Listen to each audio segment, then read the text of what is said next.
In this video I'll be showing you how you can add a realistic camera shake effect into your clip in Davinci Resolve. It is super simple. So first of all, what you need to do is open up effects, then you need to go down to adjustment layer clip and click in like so. You can just do it for your entire clip.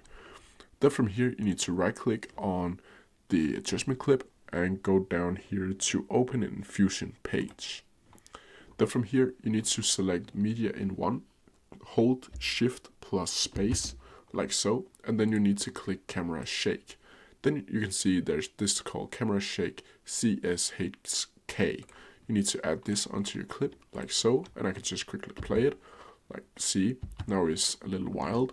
To adjust that, you need to select the speed here, turn it down, the overall strength, turn it down, and randomness, you can also turn that down, and you can play with Y and X division and rotation division like so. You can use the sine, rectangle sine, and square wave if you want to do that, or play around with this. If you have any questions about it, please leave them down in the comment section below, and I'll try my best to answer them as quickly as possible. See ya!